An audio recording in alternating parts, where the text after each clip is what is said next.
I've done it again. We've gone live just before 5. How are you, Penny? I'm great. I'm very happy I'm back with you here. Yeah, let me just tell our viewers what's happening. So Penny is back because James again is speaking in America, and if anybody has been on social media, you will have seen photographs which are rather disconcerting of James with a towel around his face, with his hair pulled back, waiting to have his makeup done, ready to go on his virtual show, his virtual presentation, which it was scary stuff. So yeah, he wears makeup, everybody. I have out. Anyway, today we've got Penny. Thank you for stepping in, and it's a special day because we've extended International Women's Day for a week, and so it's Ladies Women Today. We have property angel investor on Sky's Property Elevator TV and founder of Property Sisters UK, Helen Chorley. Penny's going to be sitting in, as we've said, and will be talking to me about your work as a speaker, as a female speaker, and we will be talking about being business women as well. So it's all about the girls. And of course, we're going to share our gadget tool app of the week. So Penny, as the professional here, let me allow you to introduce our guest. Yes, so I am thrilled to introduce tonight's guest. She is Helen Chorley, and she's a high net worth property investor. And she's the only female angel investor on Sky TV's Property Elevator series. It's like the Dragon's Den, but for property. So she was once an investment banker with JP Morgan, and now she's a sought after industry expert. She's an awards judge and she's a writer.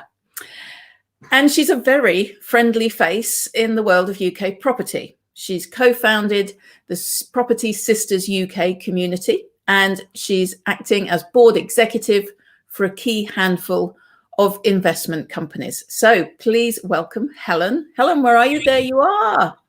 Hello there, ladies. Delighted to be here with you. I'm going to try and make you big. I'm going to try and make you big, and let's see if it works. Oh, you see? No. There we go. Well done, Maria. Helen, you're looking annoyingly sun-kissed because I know you're in Malta, which is really annoying because we're in the depths of winter for some reason today and yesterday. But welcome to the show. Thank you so much. I just was interested. So you're a property angel investor now, but of course your background was on the trading floor at JP Morgan, and I'd love to know a little bit more about that. What was it like? That's right. Yes, I'm investment banking, kind of my previous career, and spent 11 happy years there. It was very intense. Obviously male dominated. You know, when I started there, I think there was 3 or 4 women on the trading floor, and the rest of them were men. So a very kind of male environment, but very exhilarating, and one that's great when you're in your 20s and just gets that little bit more challenging as you mature. Right. So that's where you come from. But of course, I am officially a proper nosy Parker. I'm always interested in everyone's backstory. What took you there? What got you interested in investing and all that financial work? What dragged you into that in the first place? I'd always been kind of really into numbers and money. I was one of those geeky kids. I had 10 bank accounts by the age of 10, you know, all those little NatWest pigs lined up. I went around getting a bank account everywhere. So my parents and my family very much encouraged a frugal attitude to money. And I think I was better at delayed gratification as a child than I probably am now. But yeah, loved maths at school, then went on to study economics. I did economics as part of my degree. And then it was a kind of a natural progression into banking that had the money aspects, that had the markets, the economics, and, you know, analyzing and understanding all that data. So kind of natural progression. And was it hard to get into, or did you sort of sail into it because of your natural interest? No, it was very competitive. It really was competitive. And actually, I chose JP Morgan because my boyfriend at the time had really wanted to get into JP Morgan. He ended up going somewhere else. And I was determined I was going to get into JP Morgan because it was renowned as having the best training program at the time. We got shipped off to New York and actually worked really hard. But it was, you know, it was fabulous grounding in banking. And so I was determined to make it where he hadn't been able to. Fantastic. Love that. Love that. So listen, I want to know about the property dragons and how it differs from Dragon's Den. And so you're the only female on there. So tell me about what that's like, what the atmosphere is like, what the money's like. I want all the goss. It's great. You know what? I had such a good time recording it. It's 4 other property experts. And as you said, I'm the only female angel on that. And it's a very kind of similar concept.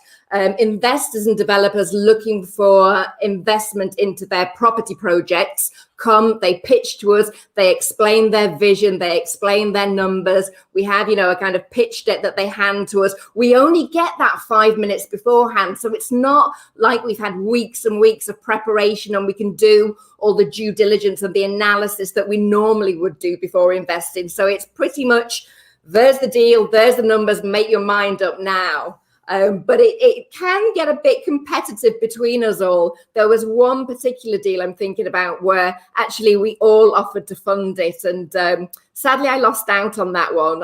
One of the other angels got picked instead. But there's great banter. There's great kind of camaraderie. And yes, more than a smidge of competition.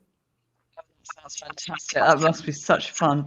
So listen, tell me, in your experience, do female developers have more problems getting investment than male developers, or is it an even playing field? I wouldn't say it. From a lender's perspective, I think it's pretty even. I'm not sure it makes a difference on that front. What I do see is that women don't put themselves forward as much. I certainly read something that you wrote about women speakers. Do they push themselves forward enough? And I certainly see that within our Property Sisters community and kind of in the wider SMEs developer arena as well. And I don't know if it's just confidence. They are certainly as capable as the men. They bring something different to it, but they just need that little push, that little bit more confidence to be able to step up and really ask for that investment. Brilliant. So I'm interested to quickly ask you if you think there are actually any advantages to being female in your world, because I'm asking for a reason, because of my experience in motorsport. Do you actually think it's played in your favour? I certainly think in development, women bring something very different, and that can be very advantageous. The softer skills, which sometimes are a little bit, kind of like looked down on, they are pivotal, especially in the terms of investor relations. So women are generally, and this is a generalization, kind of much better at communicating, keeping in touch, keeping investors updated. There's, I would say, generally more of a degree of empathy, and they generally have a more holistic kind of approach. They certainly bring something different. And actually, to be honest, the best teams and the best projects that I've seen is where there's a man and a woman in a team together, and the man brings something, the woman brings something very different, and that's a powerful combination. That's nice. That's positive and encouraging, isn't it? So tell me, you're doing a lot of work to support developers, and in fact that's through Property Sisters, but also something called your pitch program. Can you tell us what all of that is about? Tell us first of all about the Property Sisters, and then tell us about the program. So there's 2 questions in one. Sure. Well, Property Sisters is my absolute passion. I set it up with another 3 wonderful ladies in property. We all have a slightly different angle, and what we saw was this need to be able to reach out to other women in property for support, for communication, just to share, sometimes just to vent. A lot of us rocked up at property meetings and we were the only 1 or 2 women in the room. And even for me, from an investment banking background, that could be really intimidating. So what we wanted to do was create a community where we can say, is this normal? Is this okay? I've experienced this. How did you deal with this? How did you approach this? So we've got an absolutely wonderful bunch of women, and we've got Property Sisters that are for experienced ladies. But actually what we set up last year that was a real pet project of mine is Little Sisters for new women into the industry who really do need help and guidance, because that there are many pitfalls in this. So yeah, that's super close to my heart. I was hoping actually some of your property sisters or little sisters might have joined us and quizzed you a little bit, but they've let you off the hook today, so they might be catching up a bit later. That'd be interesting. Yeah. I'm interested, Helen, because I know you speak about your subject. What is the main message that you're delivering when you do a talk on your area of expertise? There's a number of different things that I like to focus on. But I'm primarily trying to keep people safe in property. As I said, there's a lot of pitfalls. So I really emphasize kind of due diligence and how to approach property investment in a holistic sense, not just the numbers, but the person themselves as well. I also, as we were saying, talking about the pitch clinic, what we saw, or what I felt after we'd done series 2 of Property Elevator, was that there's some great developers out there doing great things, but there's a gap between being able to communicate that effectively to people that you want to invest in you. And that's why Taryn Hughes from Pitch Slap and I have got together, and we're kind of developing a program to help developers get that confidence to be able to communicate succinctly and effectively what they bring, what their USP is, and successfully get that funding. It's interesting what you say about the confidence thing, because I do a lot of mental toughness coaching, and confidence is a big element of mental toughness. And I see this all the time, where there are such capable, able women, actually in many cases, way more capable than their male counterparts, but they don't have the confidence to speak up and put themselves forward. And they can be intimidated. And that's a big part of my work as well, trying to encourage the women to develop their confidence to speak up and speak out, because otherwise everyone's missing out on so much talent. Exactly. And that's particularly what the Property Sisters community does. When you see, one of the ladies kind of doing really well, they get an article published or they speak somewhere, everybody honestly is genuinely pleased for them. And that gives other women the confidence, well, if they can do it, so can I. And I've watched, particularly over the past year, the women just blossom, and it's absolutely beautiful to watch. It really is. Well done for you for setting it all up. We've got a question from Gary Hawes. Hello, Gary. How are you? Does Helen only talk within the property sector? If not, what does she bring to other audiences and sectors? That's a lovely question. Yes, it really is. So I certainly kind of talk about the women's aspect and being a woman kind of in a man's world with my background. So in investment banking, but also the college that I was at Oxford was very male dominated. So I bring a lot of kind of life lessons from that, and also bring the kind of the holistic approach to not just property investment, more investment in general, and kind of mindset and how to approach things in a broader sense, really. Fantastic. Wonderful. Wow, isn't this great? This time's flying here, isn't it? Thank you, Lisa Brown. Love hearing Helen Chorley share her passion. Do you know Lisa Brown? I do. She's one of my wonderful property sisters who is absolutely rocking her space. She's one of the women that has really blossomed over the past year. She has a speciality in supported living, which provides accommodation, and she matches up people in accommodation for vulnerable people. So it's a beautiful, it's a really heartwarming part of the sector to be in. Wonderful. Hello, Lisa. Is there any more messages there, Maria? Any questions? No, that's it, I think there. Is there anything else you want to ask Helen before we let her go? Helen, yes, how can people get in touch with you? So I have a website, helenchorley.co.uk. I'm quite active on LinkedIn and also on Instagram. And we run a regular clubhouse room, myself and Taryn, on Thursday evenings at 7 p.m. So I'm going to hop off here and get ready for that afterwards. Okay, and that's 7 p.m. GMT. GMT. Yeah, you have to. We're international here, so we have to make sure that our time is right. Because you're not even in the UK. You're in Malta, or Suntan and Sunkissed there. Indeed. So unfair. Helen, thank you so much for taking the time out to join us and sharing with us everything you've been up to. Fantastic what you've done, and obviously more to do, and have a really successful 2021. Thank you so much, ladies. My pleasure. See you, Helen. Thank you. I'm definitely going to visit her in Malta when I can.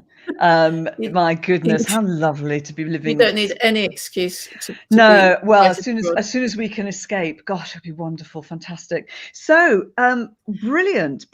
So, women in property. Yes, and I was just going to say, Maria, sorry to interrupt. I was just going to say, can I just quickly mention our sponsors, please? Yes. This Week in Events is sponsored by the London Speaker Bureau, a global resource for corporations and governments, providing keynote speakers, executive learning masterclasses, and boardroom advisors. I've worked with London Speaker Bureau for years. They're wonderful. And London Speaker Bureau represents some of the most influential business leaders and politicians in the world. So for more information, please visit londonspeakerbureau.com. Fantastic. And we've got somebody who is posting some really sort of aggressive posts here, which we really don't need. And if you want to do that, reveal who you are rather than hiding behind a name. And we don't want any fights. This is actually all positive, and it's about being positive about women. International Women's Day happens once a year.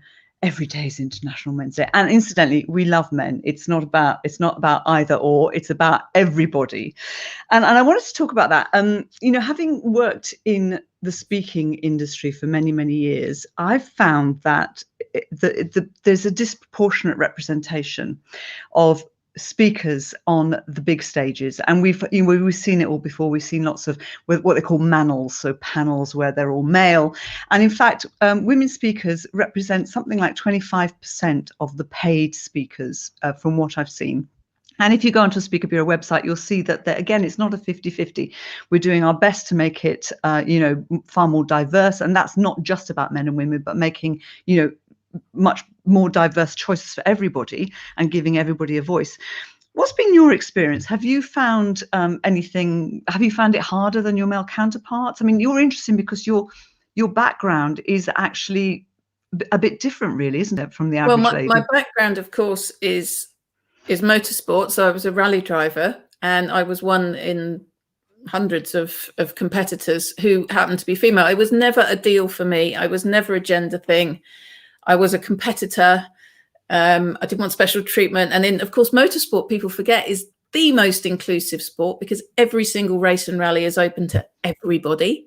There's no, ladies rally and men's rally. It's all one. And that's particularly why I liked it. So I personally didn't come up against any resistance whatsoever. An amazingly inclusive, wonderful world of motorsport. So I've had a very positive experience. And of course, I've only ever been a female speaker, like I've only ever been a female rally driver, last time I checked anyway.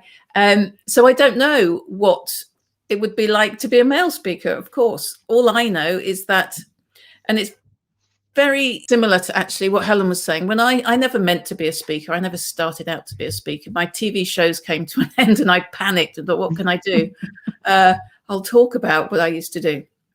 And of course, now I've discovered how much I love speaking and can share so much with so many. I love it. But my confidence wasn't there. And I don't know that that's a gender thing. It's just that I didn't think I had anything worth saying or anyone was really interested in listening to me. So I'm quite sure everybody feels like that at the beginning. But slowly you sort of develop your own style and your own talk. I've got a very distinct style. I'm very easy breezy and I don't tell people anything. I ask them stuff. So it's a different approach. But a bit like rallying, in a funny way, it can work to your advantage, because if 75% of the speakers being put forward for a job are men, and then there's me, maybe I stand out, and maybe that looks like a refreshing approach for the client. So I'm quite sure in some instances it's worked in my favor. Yeah, I think it probably has, and especially as you say, because of the rally driving, and you've also done some boxing, which is wonderful. So it's not the sort of thing you would so normally. Feminine, aren't I? You're such a tomboy, you really are. I am. Yeah. So, I mean, the other thing that, the one thing we have in common, I mean, I've not done any rally driving. In fact, my driving's probably, no, I wouldn't risk it. But the other thing we have in common, or the thing we have in common, is the fact that we're both running businesses. And Helen as well is a businesswoman. Do you think it's harder for women to run a business than it is for men? Again, I suppose you don't know any different because you've only ever been a woman, but have you experienced any challenges? No, none whatsoever. Only the usual stuff that I'm guessing everyone else would face. I've worked for myself since I was 21. So I've never had a real proper job. I've never had a real proper boss. I've done lots of jobs on TV shows, but I didn't ever feel like a boss. You were just in a group together. So I've never experienced that other world that most people have. I've always worked for myself. And so it's it's just what I do. I'm not sure that you ever get used to the self-employed thing, because you know, all these years later, decades later, crikey, you know, I'm still thinking, oh my God, will I work again? You never switch off. It's 24/7. I'm on it the whole time. I never give myself a break, just in case I never work again and it all stops tomorrow. So that's a bit annoying. But I don't know that I've ever come up against any gender issues at all. Not that I can think of. But then I don't know, my approach is very pragmatic, and I suppose I've been in motorsport in that world, so it's sort of water off a duck's back. It washes over me. I don't pay any attention to that sort of gender stuff, so it never sticks out as an issue. Yeah. Have you found any issues? I hit the glass ceiling, if you like. Yes, I won't mention in which job and when, because I don't want to sort of call it out as such. But I got promoted very quickly in this particular organisation, and I remember going to a conference, and we were all in an enormous hall, and there was a big stage, and there were lots of chairs on the stage, and then the board came out and all took their seats, and they were all white middle-aged men, and we were allowed to ask questions of the board. So I raised my hand and I said, what do I need to do to get up there, because I don't see any women up there? And it was a genuine question, because I was ambitious. I always have been, you know, I always wanted to do better, wanted to do more, but I felt I'd hit the glass ceiling as such. Anyway, I was removed from that room and spoken to that I should not speak in that way to the board. So I thought, wow. So very early on, I'm giving it too much away probably, I learned that this is, you know, I'm not going to go any further here. So I was keen then to have my own business and work for myself. I never, ever wanted to be told you can't go any further. And another story, actually, which I should have shared with Helen, in fact, not relating to work, but relating to getting money as a woman. When I was married, I'm now engaged, I got divorced. But when I was married, and if my husband's listening in, my ex-husband, he will remember this. When we went to get our mortgage, at that time, I was actually earning more. And they did, do you remember in the old days where they used to do 3 times one mortgage and 1 times the other? Yes, I do. Well, I wanted it to be 3 times mine and 1 times his, because we would have then been able to afford the house that we wanted. And I was told that that wasn't allowed because I might go off and get pregnant. So I asked to see the manager, who was a female. And I said to her, you made 3 assumptions here. 1, you've assumed that I can have children. And in fact, neither of us know that because we haven't tried. 2, you've assumed that we want children, and actually we don't. And, you know, I haven't gone on to have children. So, you know, I kept that word. And thirdly, we're married and you're assuming we're having sex. So I was really super annoyed with her. Anyway, we went to a different bank. But yeah, so I have had a couple of times where I felt that, you know, you can't go any further, you can't do this, and et cetera. But you know, other than that, that just makes me more determined, and I'm going to go ahead. And actually, the majority of people in the speaker bureau world, maybe not as speakers, but in the speaker world, agents, they tend to be women. And the event organizers, the majority are women. It's quite interesting. Have you noticed that? Very true. It's really true. Yes, I would say a huge percentage of people who put the events together. I'm trying to rack my brains now thinking about it. There's only a handful of men that I deal with who are booking agents. Well, it's nearly all female, the event people that I deal with. Isn't that interesting? And Gary said, can you mention the 30% rule? Companies, agencies, bookers and bureaus can make a positive difference by adopting it. And I think this is the 30% rule where 30% should be female. I think that's what it means. Do correct me if I'm wrong, Gary. And there's a slight delay. Bear with me. With slight delay sometimes on the comments. Is that, have I understood that correctly? Do you think the 30% rule? I don't know. I don't know what what it's referring to be honest. But I was going to say, if you've worked for yourself for this long, and I've worked for myself for decades, do you think we've become a little bit unemployable? No, not a little bit. Completely unemployable. I don't think I could have a boss now. Oh my goodness, I'm so bossy. How could I have a boss? Yeah, and I think also, you know, I do accounts and I do marketing and I do a little bit of everything, as you have to. And so I can't imagine having to walk down a corridor to the marketing department and walking down that corridor to accounts. That would be almost. I like to have the control. So just on that perspective, I would really struggle, but I wouldn't last in that environment for a day. If you put me in an office, it's my worst. Yeah, it's my worst environment. Just I would freak and run. I couldn't do it. Gary says yes, we've got it right. It's fantastic. Thank goodness for that. Okay. So listen, have you got a tool, app, or gadget of the week you'd like to share? Well, if anyone was watching last week, you'll remember that I had a very high-tech gadget, which is my background. And I'm gonna really up the technical gadget bit and show you this is my week's tip. Oh yes, this is an amazing piece of Perspex. Everyone should have one. And I tell you what, it sits on my desk. You buy them in different heights. So I've got my camera sat on one of these right now. So I can also put stuff under it. So it's a space saver. But it's just brilliant to get everything at the right heights on your desk, because I've got two screens, microphones, cameras. These little Perspex risers are absolutely brilliant and as low tech as you could possibly get, but brilliant. You've got to get one. So low tech. I am going to get one. Fantastic. Brilliant. Actually, I've gone low tech as well, but I think it's really appropriate because we're talking about International Women's Day. I'm going to share a book with you. And this book is called The Fix by Michelle King. And Michelle King is the former head of inclusion at Netflix, which is a really great job, of course. And I love this picture because it's all about fixing the workplace for women. Don't fix the woman, fix the workplace, because this is what she's showing. So this is the ladder for the woman and this is the ladder for the man. Yeah. And I think that's such a genius illustration. It's an excellent book. Even if that picture isn't always literally true, it often just feels like that. Absolutely. So this is a great book and she's doing some wonderful work. She's championing equality. I don't know, should it be equality? I think it should be equity, but a bit of both maybe. So great read. Thank you very much, Michelle. Idea. Thank you for that. Super. And we've come to the end. That was quick. It went so fast. So fast. So anyway, so thank you very much from me, and Penny, thank you so much for sitting in for James. It'll be really weird having him back next week with his makeup, and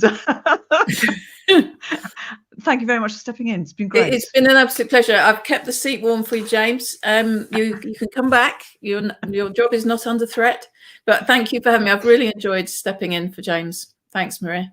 Super duper. Thank you. Bye-bye, everybody. Bye.